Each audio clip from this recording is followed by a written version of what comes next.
Greetings and welcome to Edgy Ideas, the podcast that explores what it means to live the good life and create the good society in our disruptive age. My name is Simon Western, and I will be talking to invited guests about diverse topics, exploring social conscious and unconscious dynamics and desires.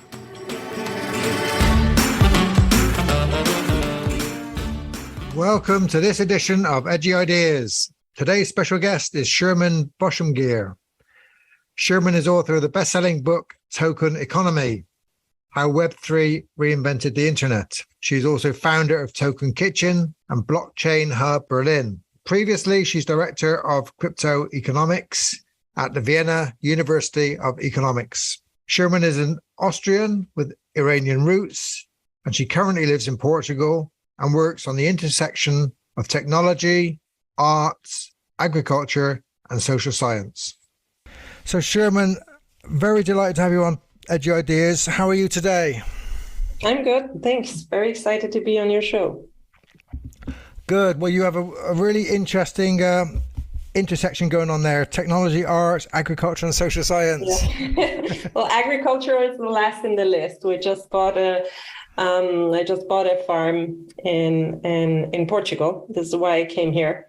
And it was more affordable to buy a piece of land and do something here. So what I want to do now here is to apply my knowledge on Web3 and tokenization and to do some data-driven farming, work on some new tokenized revenue streams, alternative revenue streams for farmers, such as, proof of CO2 capture, where they can then sell CO2 tokens on CO2 markets, or proof of sustainability, proof of biodiversity. So this is something, agriculture is something I'm only just starting, but the other things I've actually done for a while, yeah. But, it seems quite, it might seem quite eclectic, but in the end, the dots connect over the years, and yeah. Yeah, well, I mean, agriculture is such an important part of the sustainable agenda. So to bring your blockchain and technology skills to it is the future for sure. So yeah. Good work. Thank you. So do you want to tell me first how you kind of got into this space before we dive into kind of Web3 and things? Yeah. What engaged you? What kind of drew you into this kind of technological space? Well, I studied, initially, before I went into film and arts, I initially studied business administration with a focus on IT, and did my dissertation there, then on IT systems. And so technology was always something that was interesting for me. But then, I was kind of fed up with this whole. Back then, I thought I didn't like economics and business, what I studied. Now I know that I didn't like the type of economics that was taught to us back in the 90s when I studied business and economics. And because economics is a man-made thing, and the political aspects behind kind of what type of economics we create, this is man-made. It's not natural given, but I didn't understand it back then. Went into the arts and tried to do something more meaningful, only to understand that the arts were also very market-driven.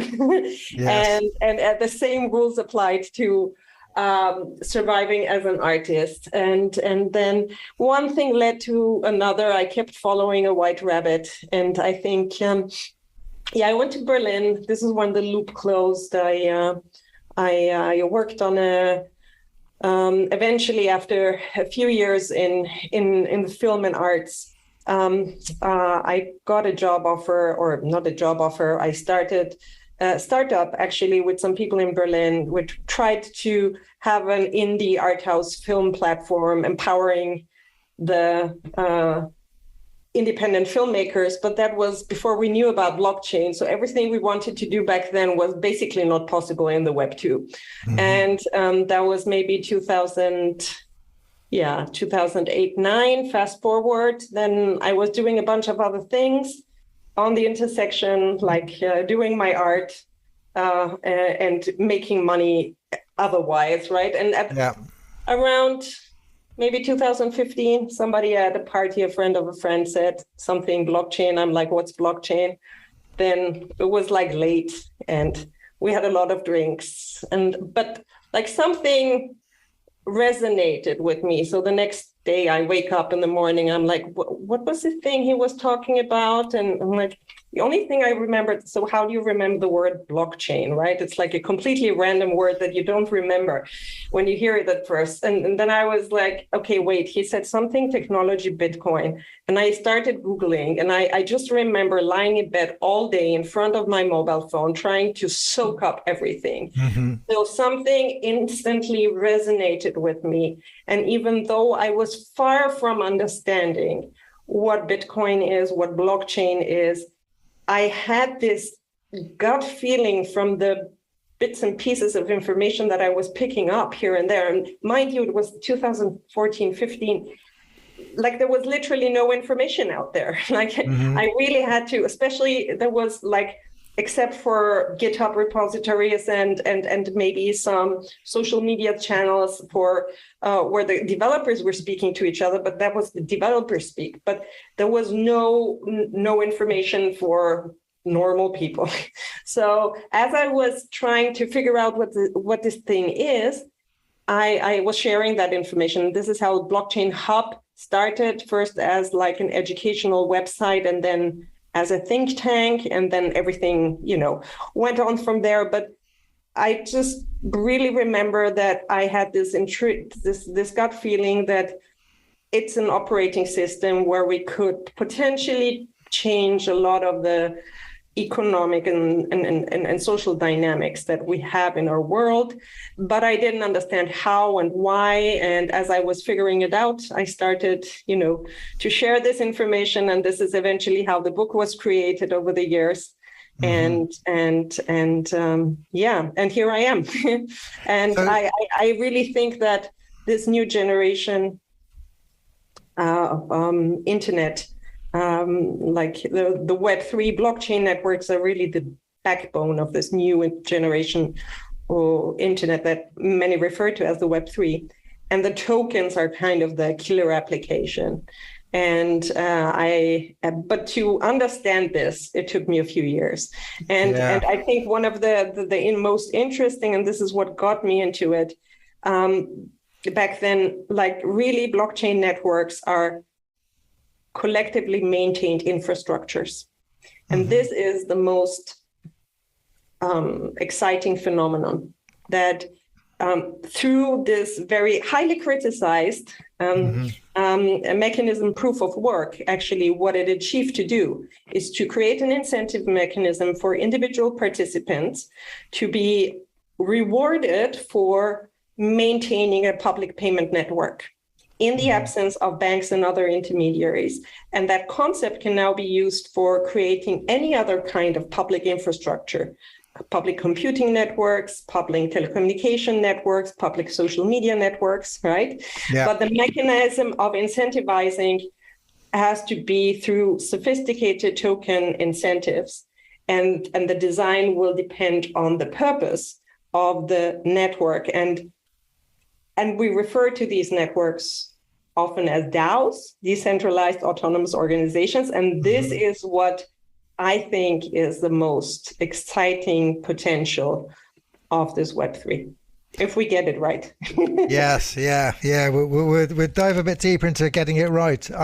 I was very interested. A few years back, I was reading about TAZ, temporary autonomous zones. I don't know if you've ever read Hackenbay's work. No, I didn't actually, but it sounds interesting. It's really interesting because the minute I saw DAOs, I thought TAZ. It's like, because it was like TAZ is like DAOs without the technology. So he was very interested in decentralized kind of autonomous zones where people didn't have to go through intermediaries, like voting systems for to explore power.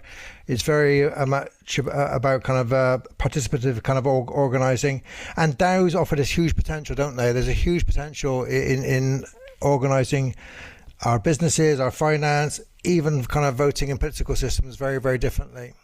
Yeah, but I think the important word here is potential. Yeah. Because really the Web3, the smart contract-based technology and the possibilities to use tokens as incentive mechanisms to steer kind of the action of people in a kind of a common network with a common goal. It really depends how we design these token systems based on what political philosophy we design these token systems. For example, and I want to get very practical very fast.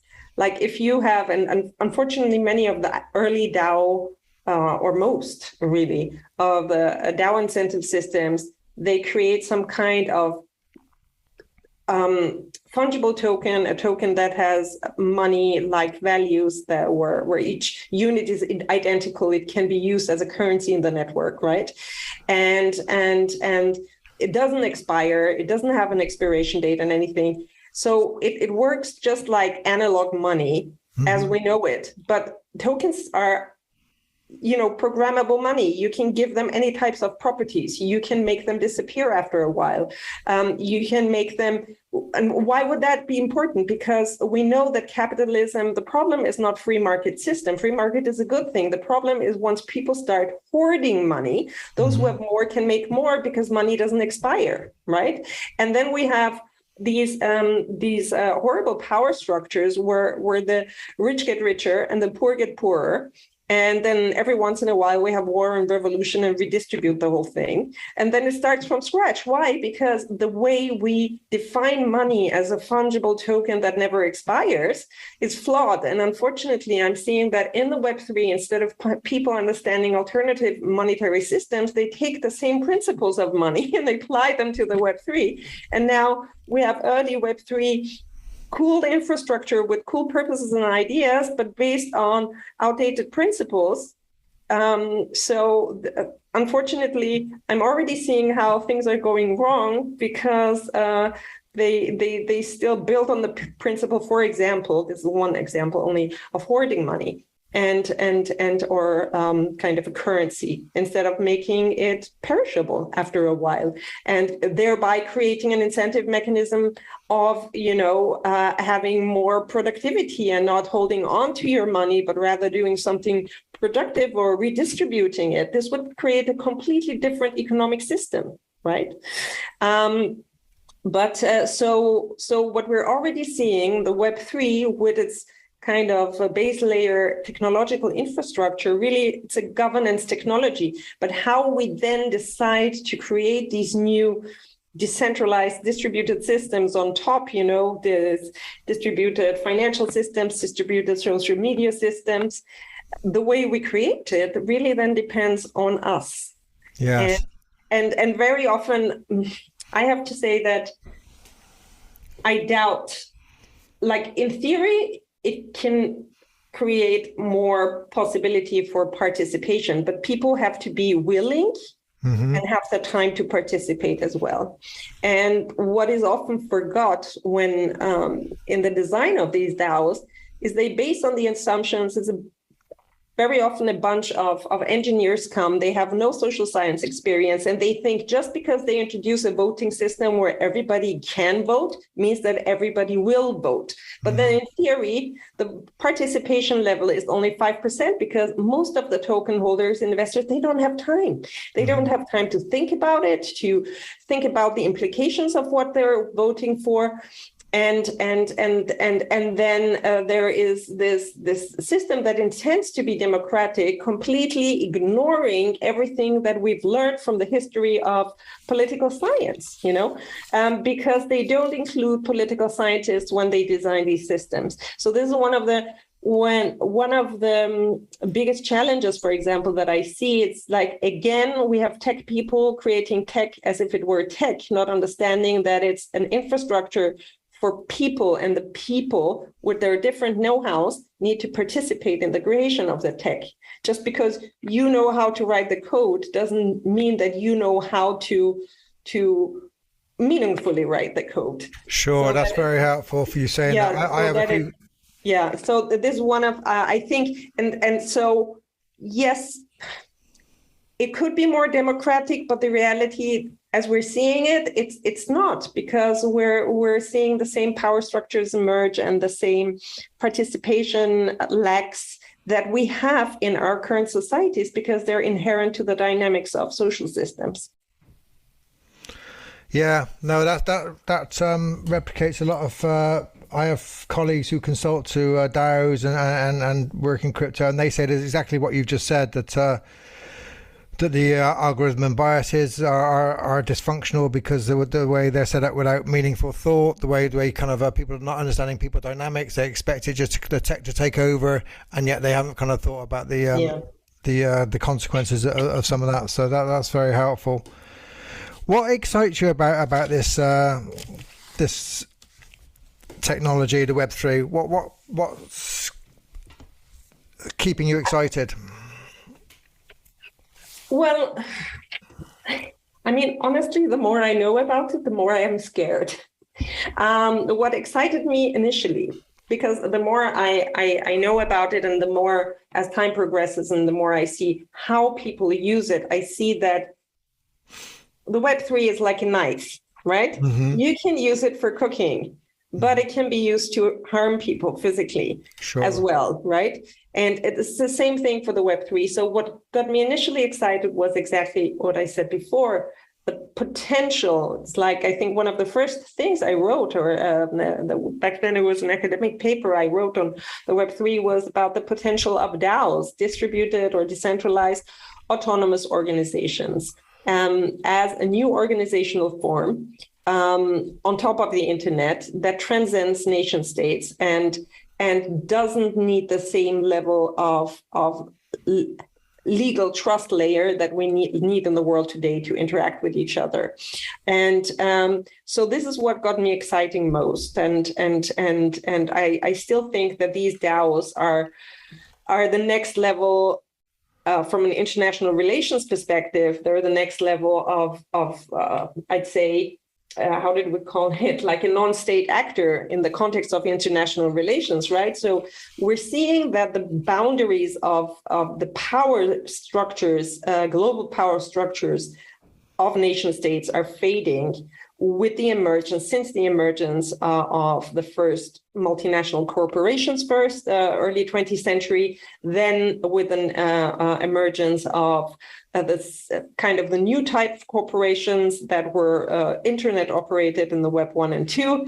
And now we have like Web3 based DAOs emerging that handle a lot of money, their own economies, they issue their own currencies, they all of a sudden they're often organized, legally organized as some kind of foundation, and they always have research and development funds to contribute to the research and development of this distributed like organization that has a specific purpose, whether it's peer-to-peer data sharing or peer-to-peer whatever it is, social media or peer-to-peer payment networks.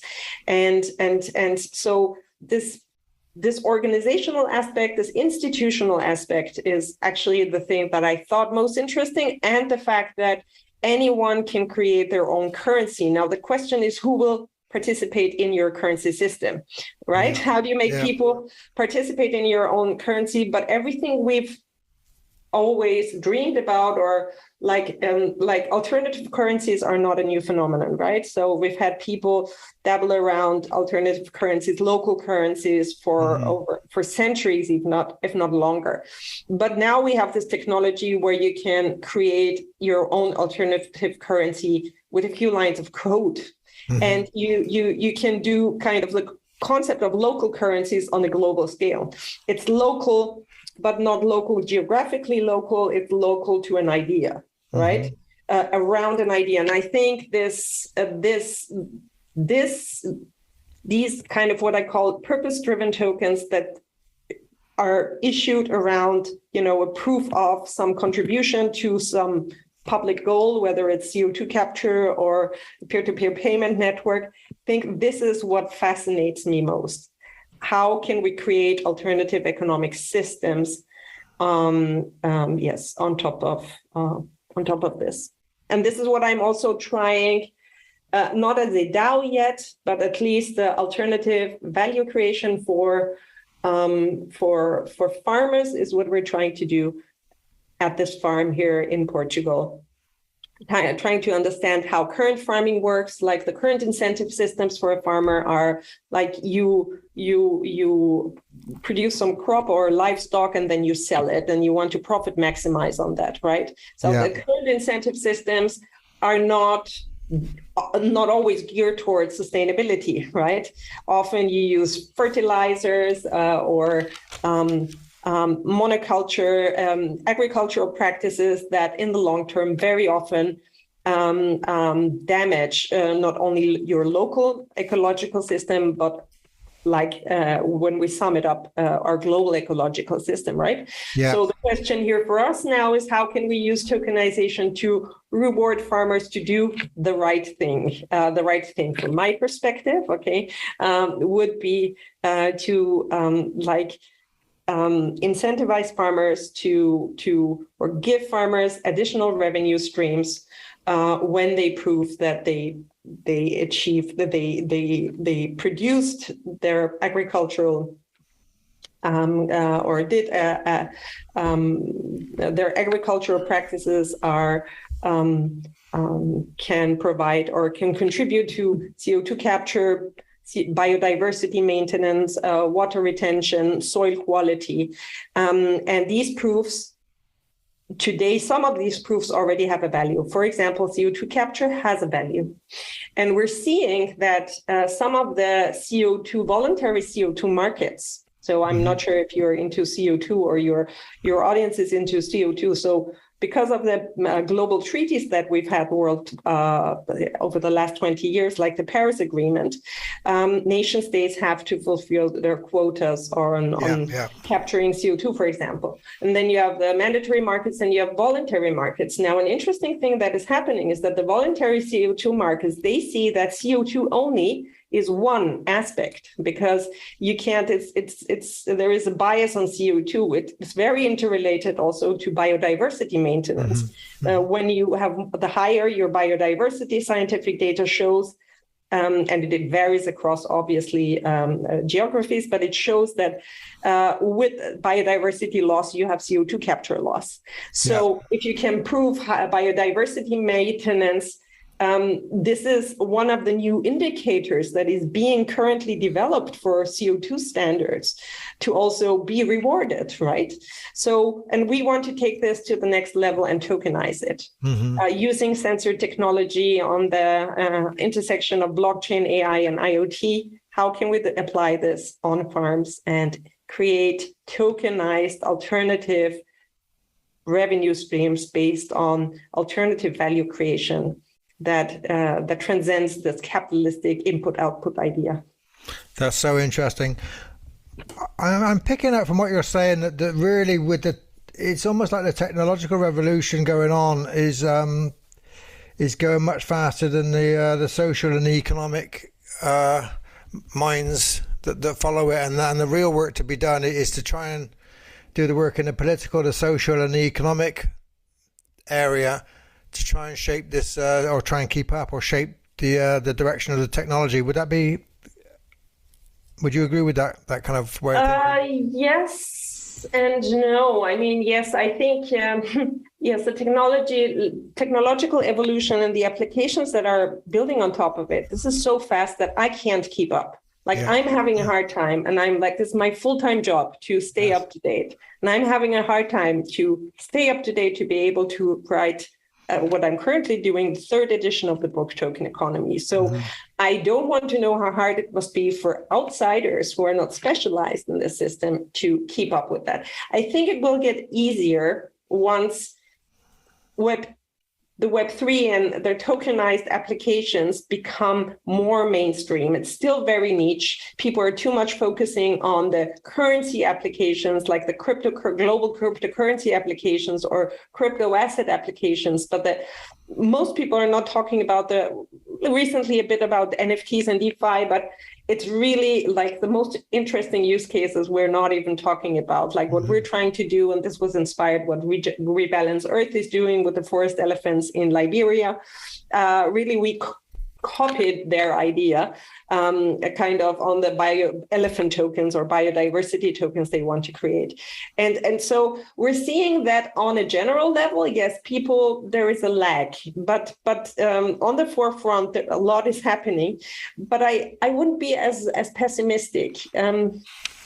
At the same time, we have all these other social movements like Fridays for Future, and adjacent movements that really they're like where people are highly criticizing the political and economic systems that we have now. And I think that all these movements are now coming together. Mm-hmm. And I think we should also talk much more about the intersection of technologies, because tokenization of real world assets, or what happens in the real world, is only possible if we capture it with sensor technology and have blockchain wallets connected to a tree.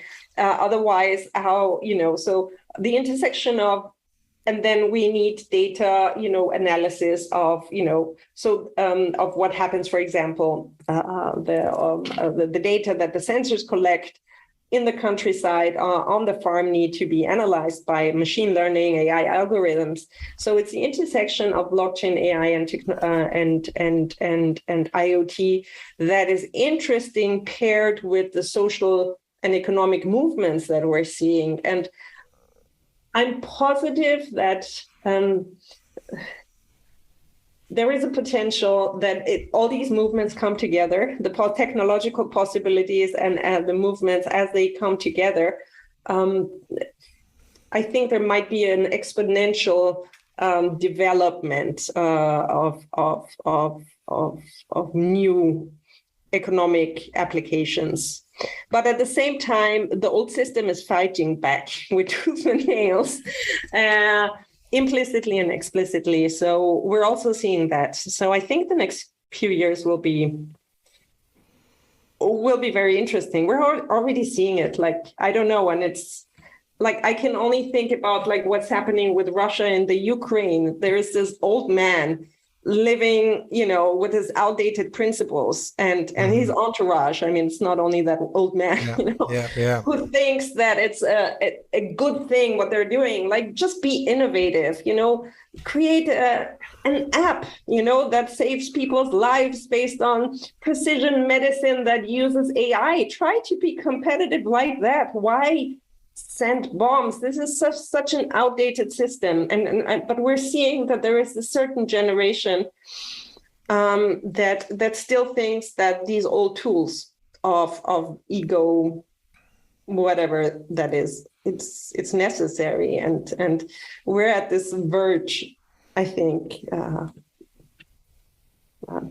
potentially at this verge of social verge of, the old world and the new world, potentially.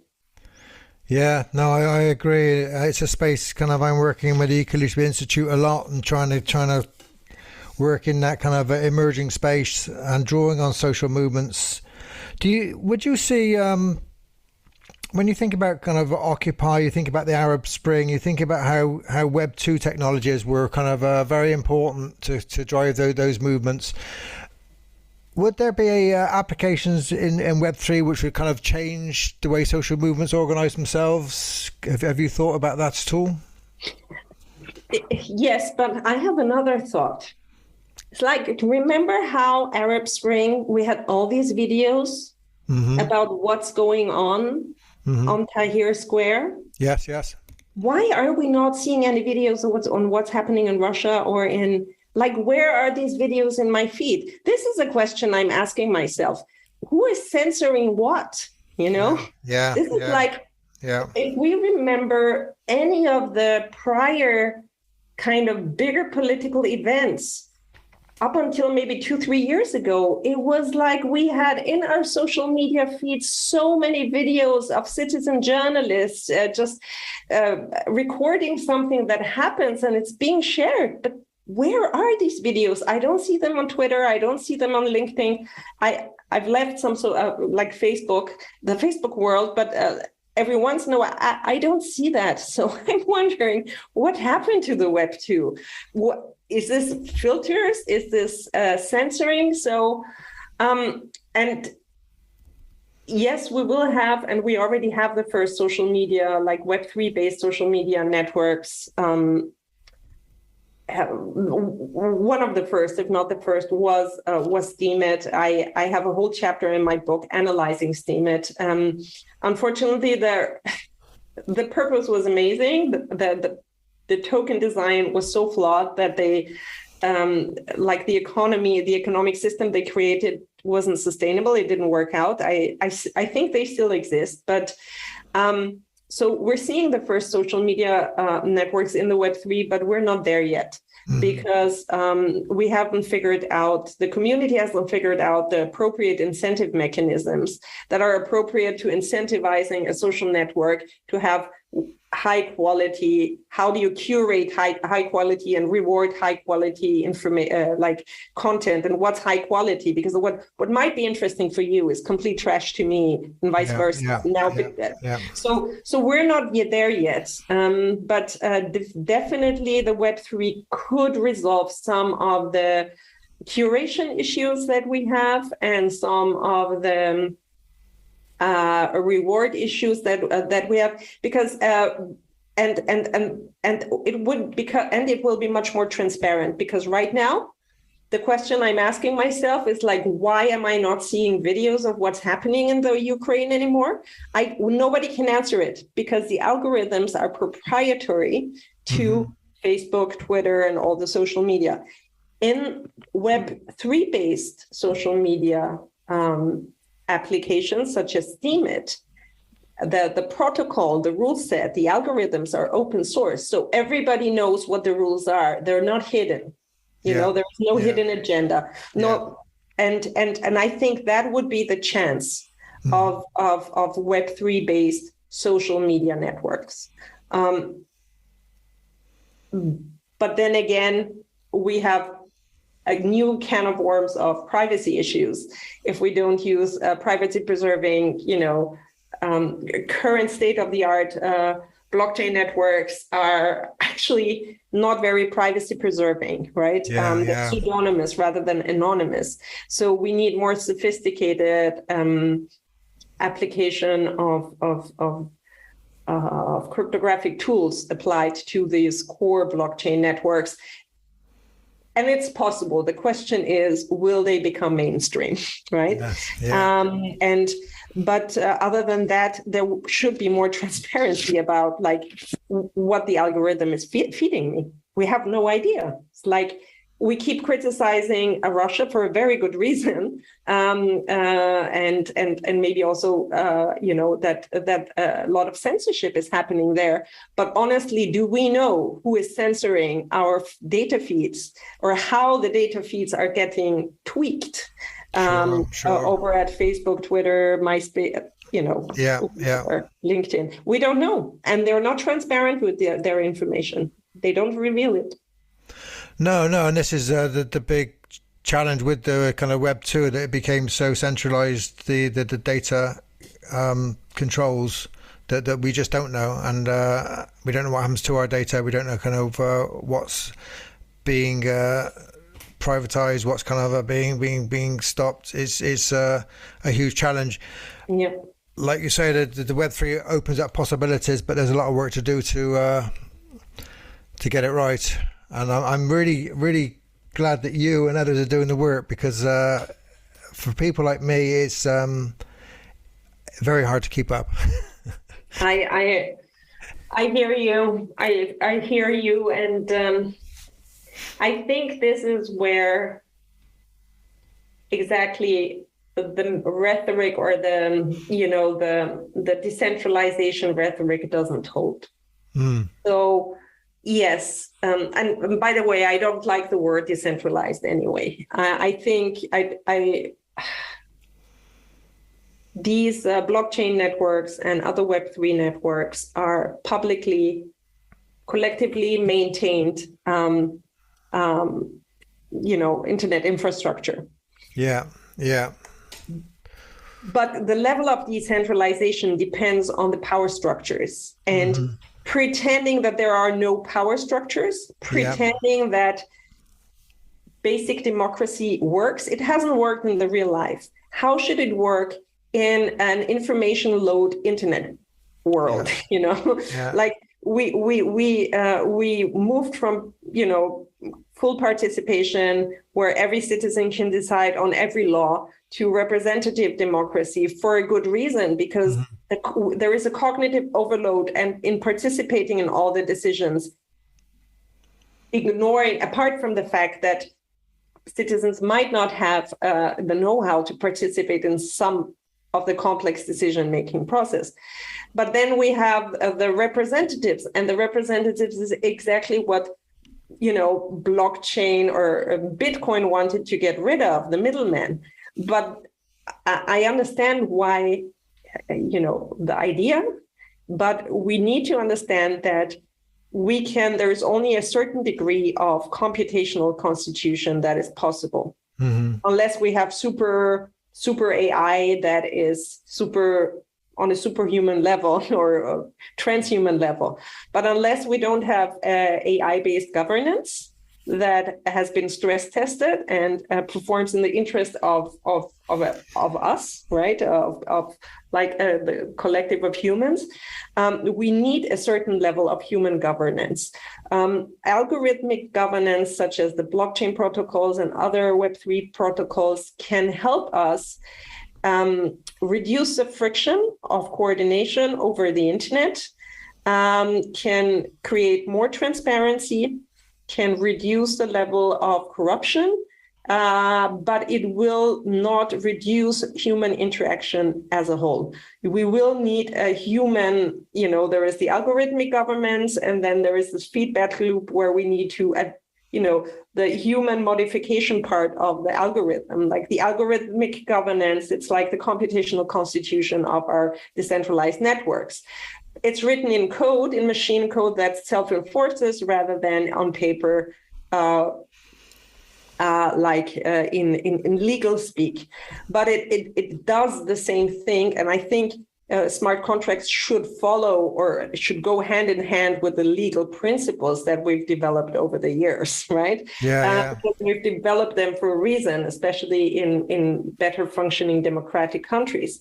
But then every once in a while, we need to think, the members of a DAO need to think, okay, do the kind of rules that we've defined in the protocol still reflect kind of what we need to achieve? Given the conditions that have emerged? And if not, how do we need to update the rule set? And this is something that cannot be outsourced to computers, because otherwise we follow the letter of the law rather than the spirit of the law. And this is like when you have the fundamentalists vis-a-vis the progressive people, the fundamentalists, whether it was with the Bible or with the legal codex, they stick to the letter of the Bible. They stick to the letter of the law. And then you have like the progressive people who try to interpret the Bible or the Quran or whatever in the context of now versus then, right? And you have the same thing in the legal sphere. You have lawyers that love the letter of the law. Of course, it's easier. It's like what they wrote. But yeah, that was 200 years ago or 400 years ago. So maybe we should redefine this, right? And this is where you see, and Twitter is really interesting, when you capture some of these discussions, these very emotional Twitter feuds between self-proclaimed crypto anarchists. You're like, that's not anarchy, this is so emotional, and this is like with such an fundamentalistic spirit of an idea of what is right and wrong. And no wonder you want to put everything in code, because you don't have any tolerance towards how do you say, diversity of opinions, Sure, and if that stresses you so much, obviously you want to create a smart contract that will enforce everything and there is no corruption, but then we will have, do we want that? Yeah. No, I'm really pleased to hear you share this, because, I've been part of anarchist movements, watching feminist collectives, environmentalist collectives, social movements, being an activist all my life. These ideas of being leaderless and utopian ideas, they don't work without technology, and they're not going to work with technology. It's really about trying to improve on what we have, but learning. But you know where it might work? Go ahead. In the metaverse. In your VR world, this is where it will work. This is where you can create probably your own, with your virtual reality goggles, or in the future. This is maybe where these super idealistic worlds might work. I disagree. You think that it won't even work there? That's interesting. That would make an interesting probably movie or series. We should make a TV film about it, because I think power dynamics, unconscious dynamics, I think that is part of who we are, and we have to kind of live with these tensions, work through these tensions. And even in the metaverse, I think it's just another field to play the same game in. Yeah, maybe, I don't know. But if it's the metaverse, some kind of artificial reality where you can, but maybe even if in the artificial reality you can't create artificial conditions of people obeying to your rules. That would be an interesting social experiment, or experiment once the metaverse is more advanced. These virtual worlds are more advanced. But yes, I fully agree with you. All the human conflict and human nature conflict that we have, there is also a human technology conflict, and the human conflict or human nature conflict also persists using technological tools. They can only provide the tools that to reduce certain types of friction. Mm-hmm. Yeah. But then they always also open a can of worms of new types of friction. And this is what we need to keep in mind, Every new technology brings new opportunities, but also new threats. Yeah. No, I think it's right. And we shouldn't underestimate the new technologies and what opportunities and what threats, because every industrial revolution, every huge economic kind of transfer creates new kind of empires, new power games, new possibilities, new democracies, there's great gains and there's great losses in both. So it's really helpful to hear you share that. We're coming to the end of the podcast. It's been fabulous talking with you. I ask guests at the end of my podcast if they've got anything to say to the audience around what it means to live a good life and create the good society from their experience, their work. Oh, I have no idea what I'm doing. I don't know. I'm asking myself the same question. Actually, sometimes I think a good life would be not to work so much, but then I'm like, I want to figure this out. I want to figure this Web3 out, and how can we use it for the betterment of society? But then I'm exhausted, and I'm like, I don't have to work so much. I could enjoy my life more.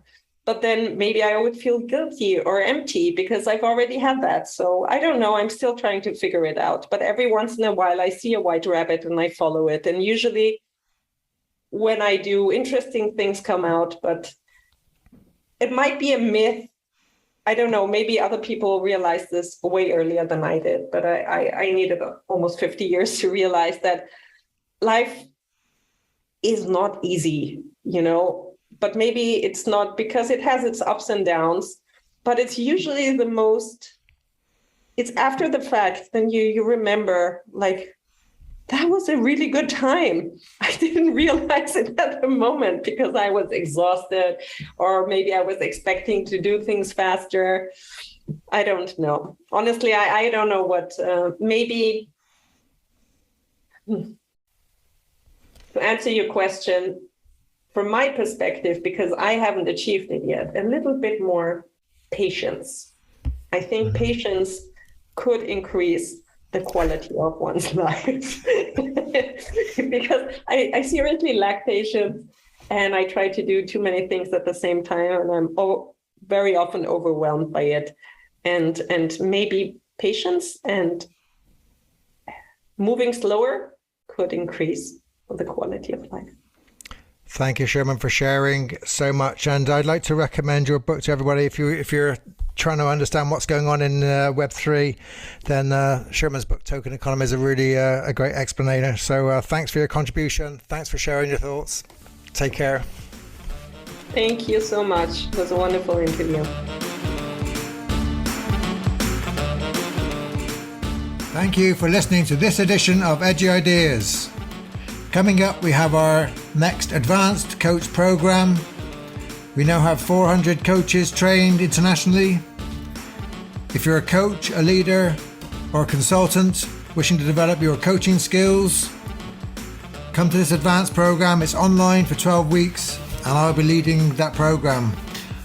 Our community of practice will be meeting on September the 13th. We have a webinar with the First Nations worldviews being presented by Michelle McMahon.